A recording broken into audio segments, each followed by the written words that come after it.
Alhamdulillah kita kemarin dapat kabar dari Dinas Pariwisata Kabupaten Muara Enim.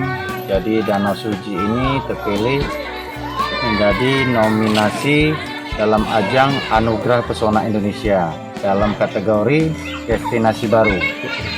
Jadi di situ ada 10 tempat wisata di Indonesia yang dilombakan. Itu termasuklah salah satunya Danau Suci mewakili Sumatera Selatan. Terus Kak Bob, cak mana Kak Bob, apa yang kita benahi Kak Bob biar kita bisa terpilih cak mana Bob?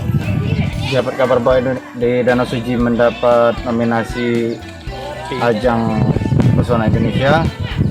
Jadi kita benahin seluruh pondok-pondok yang seputar danau, semuanya kita benahin langsung semuanya. Itu kapan Kak Bob kira-kira pelaksanaan itu nominasi itu? Kalau dari pariwisata kalau nggak salah bulan Juli. Biar kita bisa menang sama Kak Bob. Nanti di situ kita voting.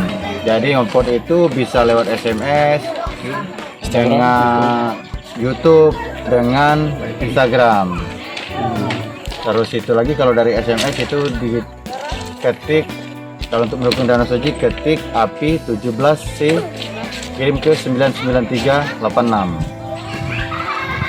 Mungkin jadi kami dari pengelola Danau Suci mau mohon kepada seluruh masyarakat Sumatera Selatan untuk mendukung Danau Suci menjadi pemenang di Anugerah Pesona Indonesia mewakili Sumatera Selatan.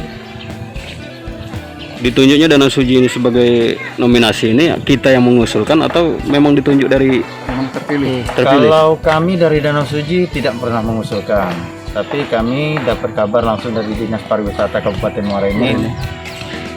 Entah bagaimana caranya Danau Suci mewakili Sumatera Selatan.